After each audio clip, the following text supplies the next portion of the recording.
vestidos com temor e tremor diante do Deus Todo-Poderoso. Você que nos visita, seja muito bem-vindo em nome do Senhor Jesus. Não saia daqui sem receber um abraço, não apenas daqui, mas daquele que está perto de você aí, e com certeza teremos um momento muito especial, como já estamos passando aqui até agora, neste momento. Abra sua Bíblia comigo no Evangelho escrito por Lucas, capítulo 17, versículos 20 a 37. Lucas 17, 20 a 37. Acompanhe comigo, por gentileza, silenciosamente.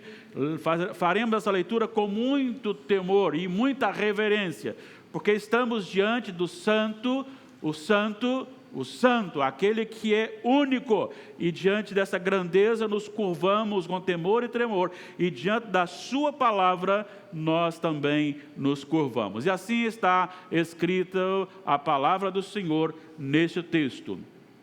Interrogado pelos fariseus sobre quando viria o reino de Deus, Jesus lhes respondeu: não vem o reino de Deus como visível aparência, nem dirão ei-lo aqui ou lá está, porque o reino de Deus está dentro de vós. A seguir dirigiu-se aos discípulos: virá o tempo em que desejareis ver um dos dias do Filho do Homem, e não vereis. E vos dirão ei-lo aqui ou lá está, não vades nem os sigais.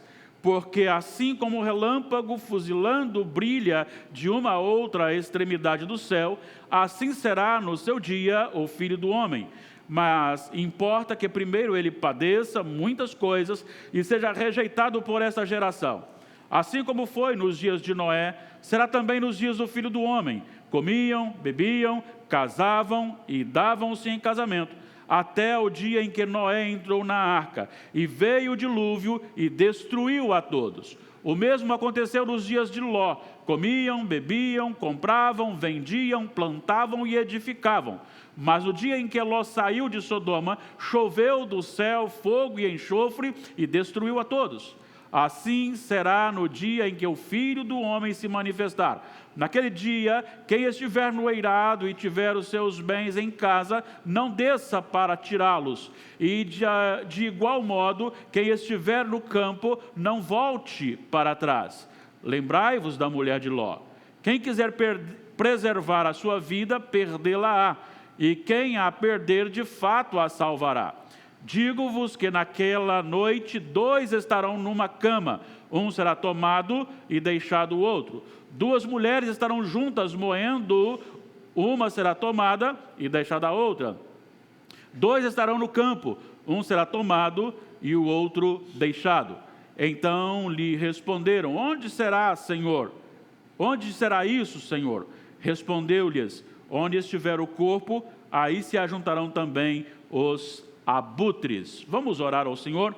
Ó Pai, nós estamos mais uma vez diante de Ti e agora queremos clamar o Teu socorro, porque esta é a Tua palavra e nós somos simples mortais, limitados e impedidos pela nossa pecaminosidade de enxergar com clareza aquilo que devemos enxergar. E só podemos fazê-lo com a bênção iluminatória do Teu Santo Espírito. Então pedimos que agora os olhos do nosso coração sejam abertos e entendamos, não apenas numa interpretação, mas de uma aplicação da Tua palavra, porque sim, meu Pai, eu creio que ela é viva e eficaz, e ela pode mover aqui e agora o nosso coração e transformar-nos para sempre. Então faça isso, venha ao nosso socorro e nos edifique em nome de Jesus. Amém. A vinda do reino de Deus. Sobre a vinda do reino de Deus há várias controvérsias. Há aqueles que tentam agendar e começam a somar dias, acontecimentos e diz, olha, vai já acontecer em tal dia, se assim. Há aqueles que afirmam uma data que já aconteceu, a data, só que Jesus não voltou. E aí diz o seguinte, não, mas ele voltou invisivelmente. Há aqueles que dizem o seguinte, eu nasci ouvindo que Jesus voltará, que ia voltar, que estava próximo, e não voltou até hoje. Ele não vai voltar nunca. E há aqueles que, sim, buscam e esperam esse dia, o retorno do Senhor Jesus, e sabe como acontecerá. E é isso que nós vamos agora dar uma olhada nesse texto e desafiar o nosso coração. E a minha oração, como foi feita, é que realmente haja vida em nosso coração, que haja um desafio no nosso coração, que o Espírito Santo mova em nós e entre nós, de tal maneira que saiamos daqui hoje transformados, ansiosos pelo retorno do Senhor Jesus, mas enquanto isso, vivendo o reino de Deus aqui e agora. É isso que é o meu desejo, é esta a minha oração. Esse texto, ele tem duas direções. E ele tem dois tempos. Ele tem o tempo da afirmação de que o reino de Deus já veio, mas que o reino de Deus ainda virá. É o que os teólogos chamam de agora já e ainda não. Ele tem agora duas direções. Uma resposta aos fariseus e outra, uma exortação aos seus discípulos. E ambas giram em questões relacionadas ao reino de Deus. Os primeiros dois versículos, 20 e 21, a resposta dada aos fariseus, mas abrangendo a todos os presentes, diz respeito ao reino já instaurado aqui na terra, vivido pela igreja aqui e agora. E os versos de 22 ao 37 fala do reino por vir, ou seja, a consumação.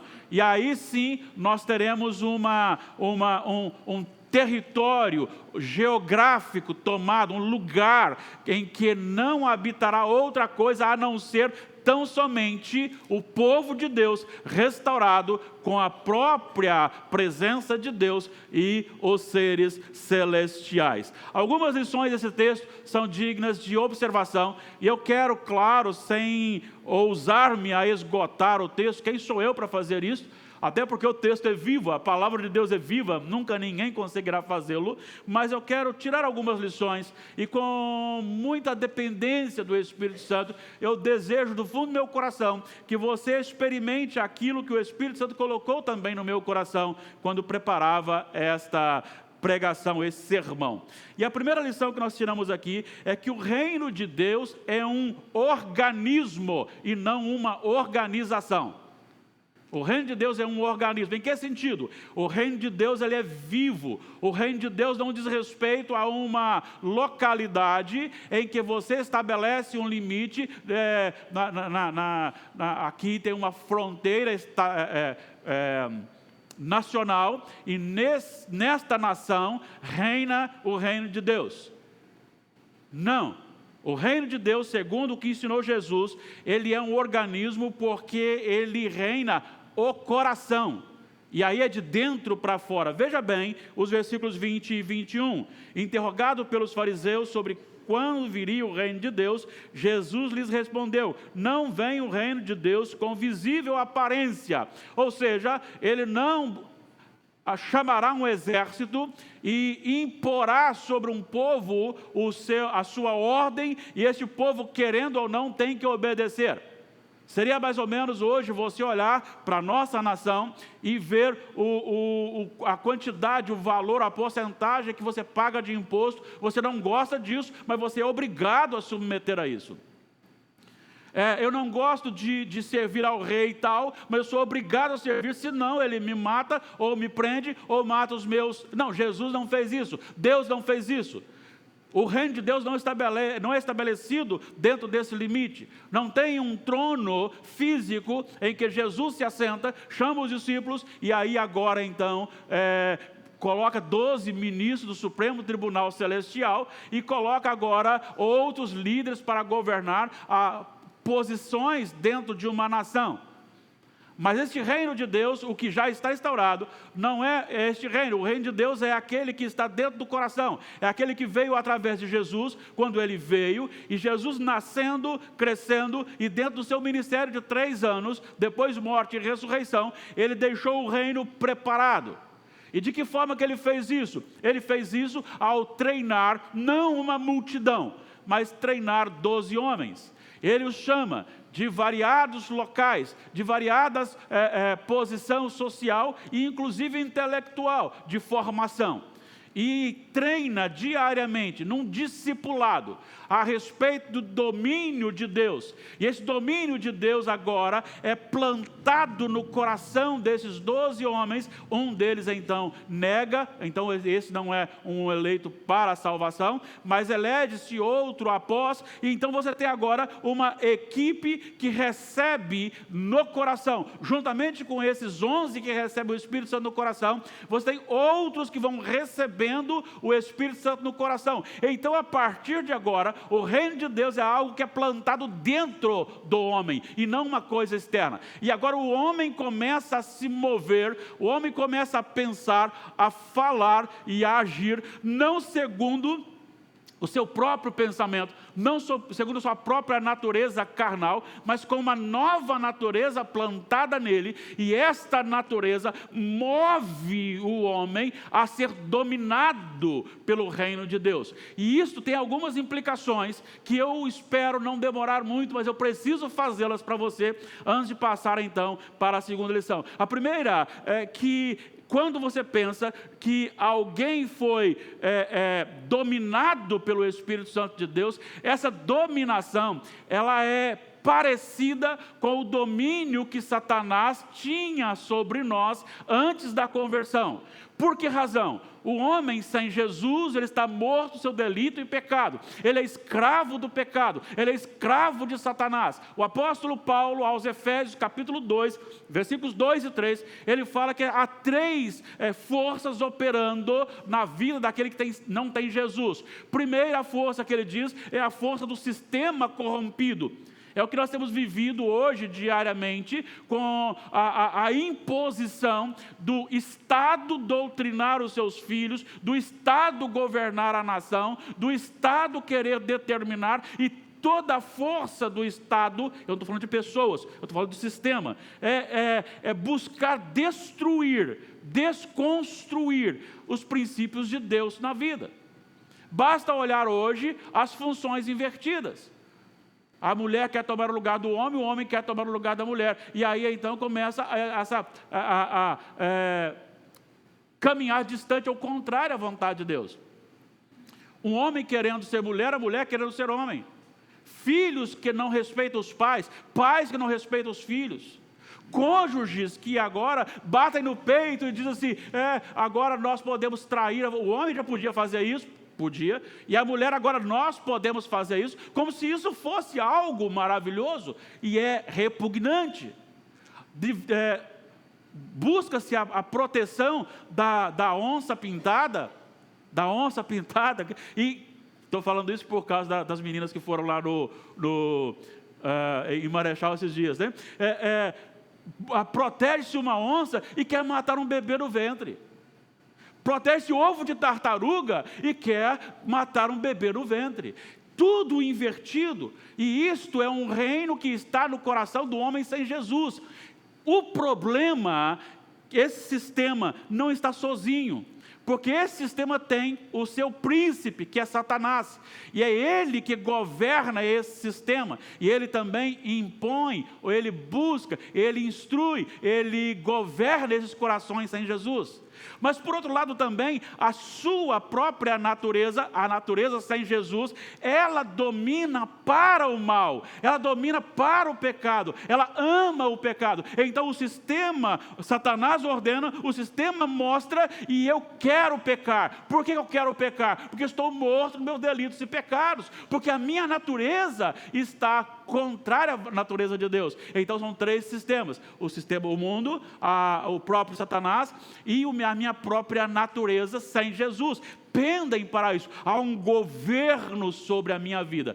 Quando Jesus diz aqui que o reino de Deus está dentro de vós, isso significa então que muda de Senhor.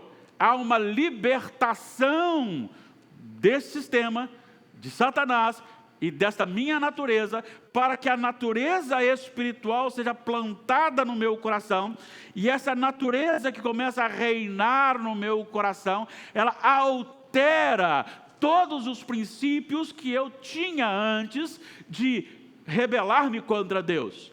Agora, com a natureza espiritual colocada no meu coração, eu olho, até desejo quero, mas eu sei que há uma vontade soberana de Deus e que ela é boa, agradável e perfeita, e eu decido obedecer a palavra de Deus, a vontade de Deus, em detrimento da minha vontade carnal, pois sei que a vontade de Deus é perfeita e a minha não é. Então, quando a minha vontade não está de acordo com a vontade de Deus, eu me submeto à vontade dele, ainda que contra a minha vontade. Mas, por outro lado, o meu coração também, ele é movido a Deus. Assim como antes, o Satanás, o sistema, mostrava o pecado e eu tinha prazer em praticar o pecado, quando o Espírito Santo entrou no meu coração e quando ele transformou a minha natureza, e quando ele me deu um novo coração, eu também agora quero Jesus, porque vejo em Deus a solução do meu problema. Então não é algo forçado em estar servindo a Jesus,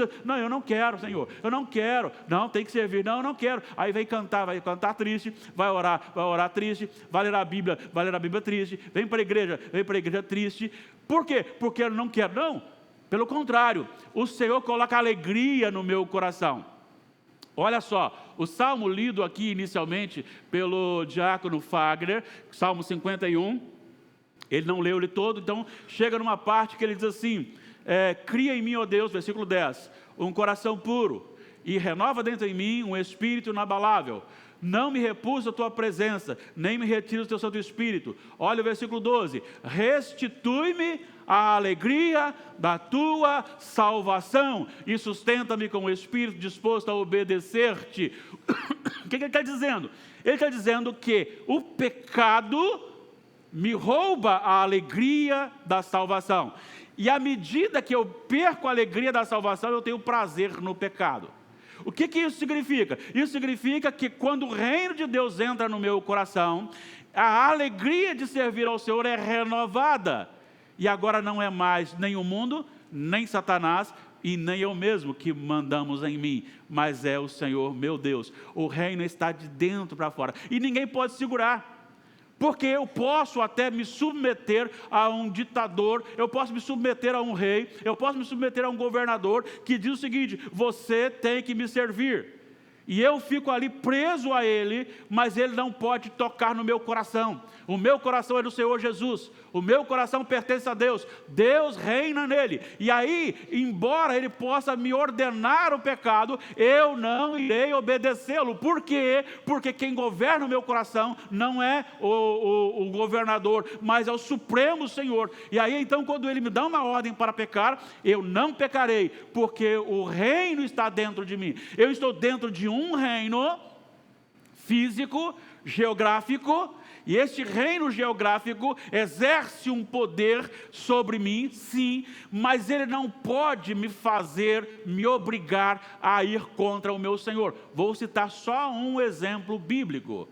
Você está lembrado da mulher de Potifar, em que possivelmente seria uma jovem atraente, bem tratada, e que um jovem escravo está lá. Esse jovem, ainda muito jovem, ele possivelmente, com certeza, tinha aflorado os seus anseios naturais do sexo oposto.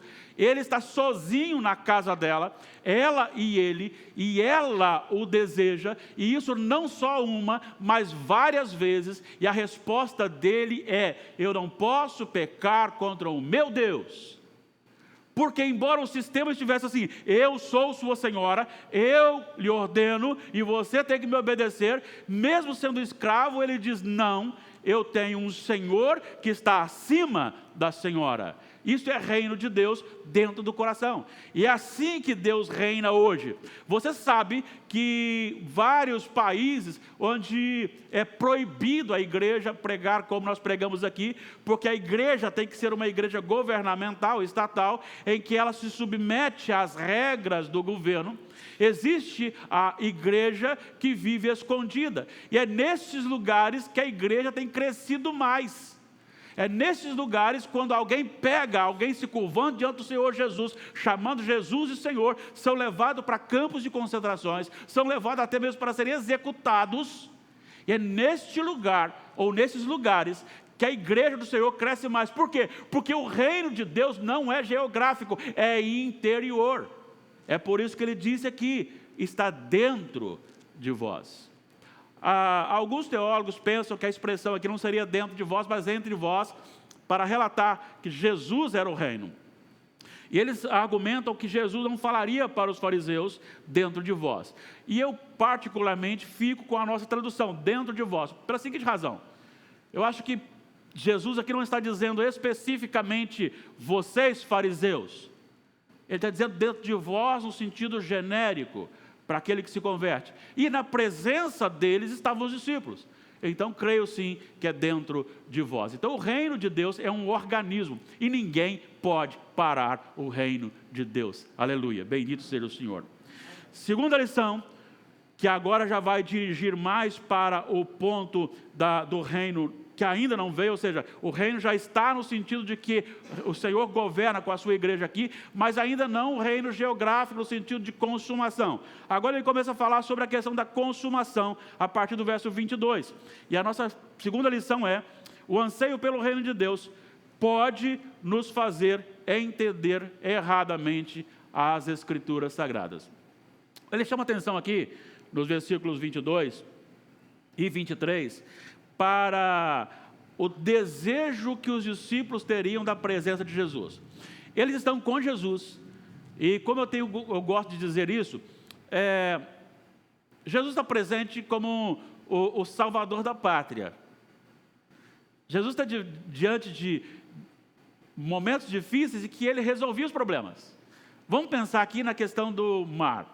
Eles estão em alto mar, há uma tempestade, de repente Jesus diz: acalma-te, e o mar se acalma.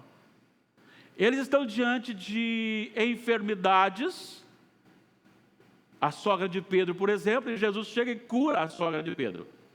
Estão diante de endemoniado que os discípulos não conseguiram expulsar, Jesus chega e resolve o problema. Estão diante de um morto e Jesus chega e ressuscita aquele morto. Então ele diz, quando eu partir, além da minha presença como Senhor, vocês sentirão desejo da minha presença. E é aqui que ele chama a atenção, olha só no versículo 22 em diante. Virá o tempo em que desejarei ver um dos dias do Filho do Homem e não o vereis. E vos dirão, ei-lo aqui ou lá está, não vades nem os sigais. O que isso significa? Significa que ele está falando, daqui a pouco eu vou morrer, daqui a pouco vou ressuscitar, vou para junto do Pai, embora o Espírito Santo viria, mas ele não estaria mais presente. E é neste momento que os discípulos desejariam a presença dele. E muitos surgiriam dizendo assim, Jesus voltou, Jesus está ali.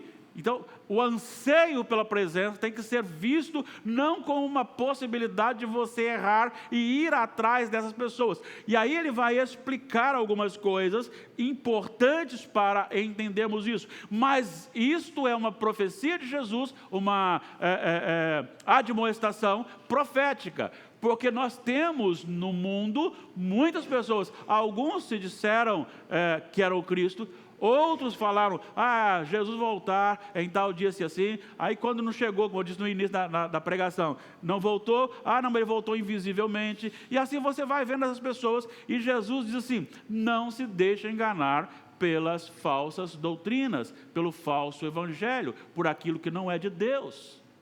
Não se deixe enganar, tenha cuidado para que o anseio por Deus não lhe segue. Seja alguém que se deleita no Senhor, seja alguém que anseia pelo Senhor, que quer o Senhor, mas seja alguém que quer o Senhor conscientemente, alguém que é capaz de pensar, alguém que é capaz de raciocinar. Infelizmente, muitas pessoas foram enganadas com falsos mestres, falsos profetas.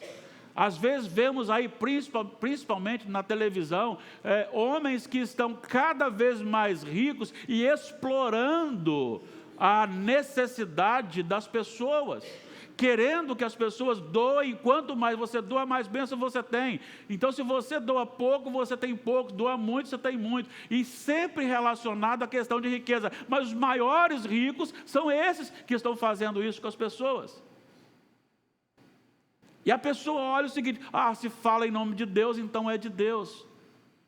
Alguém diz: tive uma profecia aqui, fala uma porção de coisa, e você diz: se fala em nome de Deus, é de Deus. É por isso que nós temos aqui as Sagradas Escrituras. Tudo que for falado e feito tem que estar na régua das Escrituras Sagradas. Ela é a única regra de fé e prática para o povo de Deus. Então, se fala alguma coisa que está desconectada daqui, então não aceite. Mas para isso você precisa conhecer, precisa entender. Nem tudo que se fala em nome de Deus é de Deus. Vou provar com um texto, Mateus 7, 22 e 23. O Senhor Jesus está dizendo assim: no último dia, muitos já chegarão a mim e dirão: Senhor, Senhor, em teu nome nós expelimos demônios, nós fizemos sinais, prodígios e maravilhas, e eu lhes direi: afastai-vos de mim, nunca vos conheci. Eles fizeram milagres, expulsaram demônios, fizeram curas, sinais e maravilhas, mas não tinha ligação nenhuma com Deus. Para a gente cair nisso é muito fácil, diante do anseio por Deus, deleite em Deus. É necessário que sejamos crentes como os crentes de Bereia, aqueles crentes que ouvia e conferia se é bíblico ou não. Terceira lição: a vinda do reino de Deus será repentina e visível. Veja bem, ele está dizendo: não caiais na informação errada.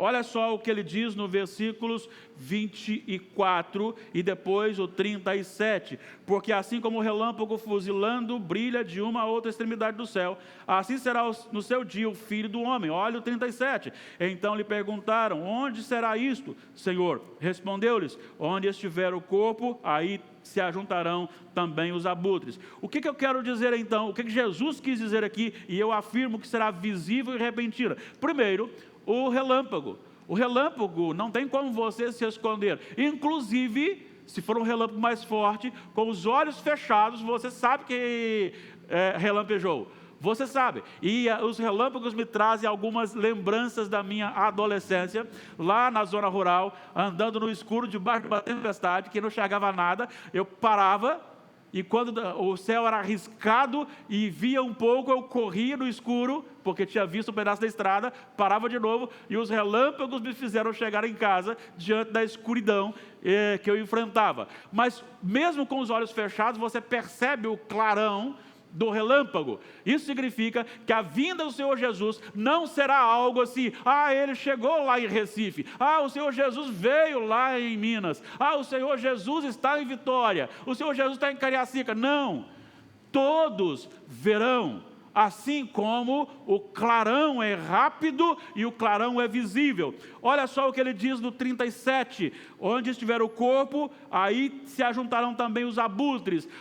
Todos os teólogos que eu conheço, eles defendem a mesma ideia. Você consegue saber que tem algum corpo em decomposição quando você observa e tem ali, rodeando algum lugar, um monte de abutres. Então você sabe que tem alguma coisa morta ali. O que ele está dizendo é que a volta de Jesus também será algo que todos saberão. Todos saberão. Todos verão, assim como o relâmpago, tanto no sentido de ser repentino, como no contexto de ser visível, tanto no relâmpago quanto nos abutres ajuntados aqui. Quarta lição: a vinda do reino de Deus será quando menos se espera. Veja bem, dos versículos 26 a 29, ele vai citar aqui o tempo de Noé e o tempo de Ló. E é interessante que para os dois casos ele fala assim: o povo estava vivendo normalmente. Casavam, davam-se em casamentos, trabalhavam, faziam festas, e as coisas estavam acontecendo com normalidade. Muitas pessoas estão pensando que poderemos chegar a um tempo e falar assim: agora Jesus volta porque os sinais estão mostrando. Não, os sinais estão mostrando que ele pode voltar aqui e agora. temos sinais suficientes para que ele retorne. E teremos como afirmar isso, e a próxima geração, se ele não voltar na nossa, também terá os sinais mais ajustados, sim. Mas nós sabemos que o que temos já é suficiente. E o que ele está dizendo aqui é que a vida continua com normalidade, e aqui há um perigo de a gente pensar que está tudo ok e esquecermos de que Jesus voltará. Esquecemos de que ele prometeu voltar, ou seja, a vida estará sendo levada com normalidade, e quando as pessoas menos se preocuparem, Jesus está voltando. Ele cita aqui a respeito da arca, ele cita aqui quando Noé está construindo a arca, e Noé avisa que haverá um dilúvio, e as pessoas simplesmente não levam isso a sério. E continuam vivendo normalmente, comprando, vendendo, plantando, trabalhando, divertindo, casando, dando em casamento. A vida normal, até que de repente começa a chover. E aí Noé já está dentro da arca com a sua família, não tem mais como entrar.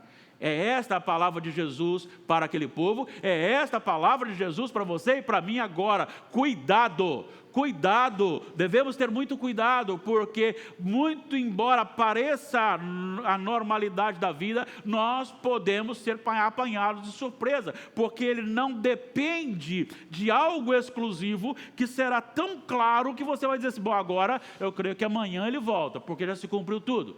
Mas ele já cumpriu coisa suficiente para voltar aqui e agora. Quinta lição: a vida do reino de Deus exige fidelidade exclusiva. Atenção, presta atenção nisso aqui agora. O versículo 20, os versículos 30 a 33, você encontra: assim será no dia em que o Filho do Homem se manifestar. Naquele dia, quem estiver no eirado e tiver os seus bens em casa, não desça para tirá-los, e de igual modo, quem estiver no campo, não volte para trás. Lembrai-vos da mulher de Ló. Ele cita um exemplo da mulher de Ló, porque a mulher de Ló, quando saiu com Ló e os filhos, as filhas, chegou em determinado momento, ela voltou-se para Sodoma e Gomorra. Esse voltar-se para Sodoma e Gomorra não foi simplesmente um fato de olhar, mas manifestava um desejo de voltar, de permanecer. Assim como alguns do povo de Israel queriam voltar para o Egito para comer aquilo que tinham como escravos lá para comer. Então aqui, quando você está vendo esse texto, muitos acham que se cumpriu no ano 70, quando Jerusalém foi atacada e destruído o templo. No entanto, aqui eu creio que junta as duas coisas como um juízo pontual, menor, para apontar e fortalecer o juízo final, o juízo do grande dia. A questão aqui é: não se apegue a coisas materiais. Não se apegue às coisas deste mundo. Você e eu não somos daqui, nós somos de lá. Estamos aqui como homens de tendas.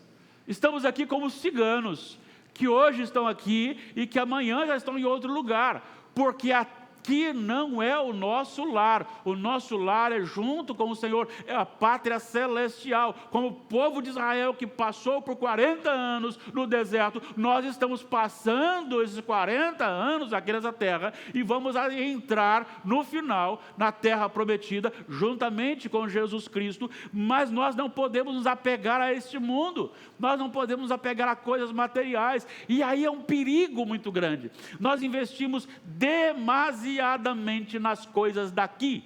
Nós investimos demasiadamente em coisas materiais. Nós queremos ter contas bancárias recheadas, nós queremos ter sucesso, nós queremos que os nossos filhos sejam destacados como doutores, como aqueles que vão estar de ponta, e esquecemos que eles e nós não somos daqui. Você pode querer, sim, a riqueza, desde que ela seja toda usada para a glória de Deus. Você pode querer sim uma boa posição, desde que essa posição seja para a glória de Deus, mas o que você precisa investir, e muito mais investir, é justamente na sua vida espiritual, formar você e os seus filhos para o céu, não para este mundo, porque este mundo passa. Conversava com a minha esposa esses dias, quando vi uma senhorinha passando lá no condomínio, e brinquei com Damares assim: possivelmente ela já foi uma jovem muito bonita. Assim como eu já fui um jovem bonito. Bom, eu achava, né? Eu não era de jogar fora, não. Mas está passando. E aí, um bocadinho, eu olho no espelho assim, você já começa a puxar, aí começa a sobrar. Aí, se você faz assim, a Ana Júlia, minha netinha, eu pego, ela vai e segura aqui assim. Está dando para segurar aqui já. Não dava, mas agora está dando. A vida passa, cabelo cai, cabelo fica branco. A forma do rosto vai mudando. As mãos ficam queimadas, vão aparecendo as queimaduras. Os joelhos vão pocando, você não vai mais conseguindo abaixar e levantar, como se fazia antes. E daí a pouquinho você está com aquela senhorinha que talvez tenha sido uma jovem muito bonita. E tudo indica que sim, lá andando com dificuldades. Porque a vida passa. A vida passa.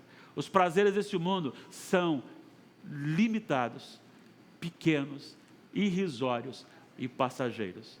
Invista no reino de Deus. Invista na sua vida espiritual em nome do Senhor Jesus.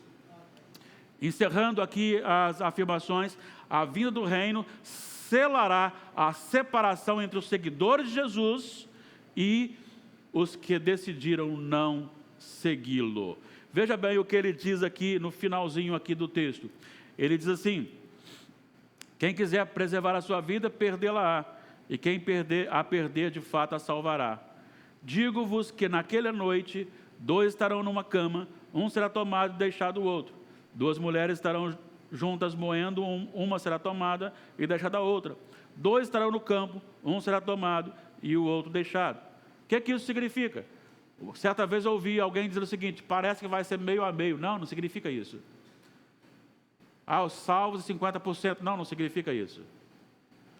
Está dizendo que haverá uma separação. Aqui não está falando sobre arrebatamento. Aqui está falando sobre a questão da determinação de Deus de separar aqueles que são deles, daqueles que não são deles. Pode também aplicar-se a questão daqui e agora, com respeito a você a viver, e você está vivendo e de repente aquele que está do seu lado morre, é chamado para prestar contas. Ou você morre e é chamado para prestar contas. Mas quando ele diz naquela noite, então já implica num contexto mais de julgamento final.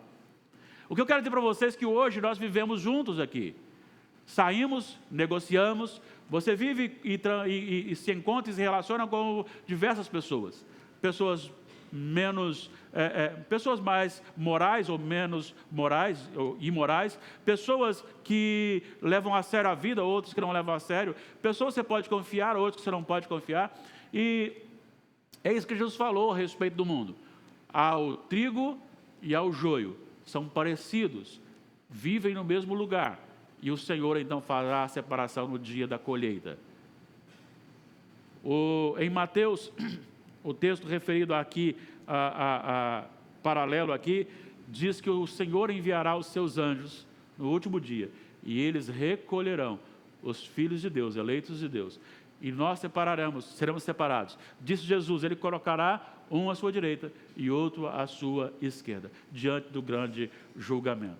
O que eu quero dizer para você é o seguinte: por mais que você lide com muitas pessoas hoje, talvez até pessoas que estão brincando com a sua fé, você pode ter certeza de uma coisa: no último dia, você permanecerá na presença de Deus, e aqueles que não creem em Jesus serão separados de você para o juízo eterno. Confesso a você que eu não gostaria de que ninguém que está aqui presente ou nos assistindo estivesse do lado esquerdo. Aquele que estiver à minha esquerda direi: afastai-vos de mim, porque tive fome e não me deste de comer, tive sede e não me deste de beber. E aqueles que estão à minha direita, vinde benditos de meu Pai, possuí por herança o reino que está preparado desde a fundação do mundo. Eu desejo que você participe deste reino aqui e agora. Seja o trono de Deus. Seja o trono de Deus. Que você seja alguém cuja natureza seja dominada por este Rei Supremo. Que o Senhor se assente no trono do seu coração e comece a governar as suas vontades, a sua motivação, o seu desejo, a sua realização. Ser dominado pela palavra de Deus revela que somos do reino de Deus. O conhecimento de Deus no coração nos assegura contra os falsos ensinos. O nosso coração deve estar seguro em Jesus, a ponto de não sermos apanhados de surpresa. Muitos serão apanhados de surpresa, mas nós aguardamos a volta, o retorno do Senhor.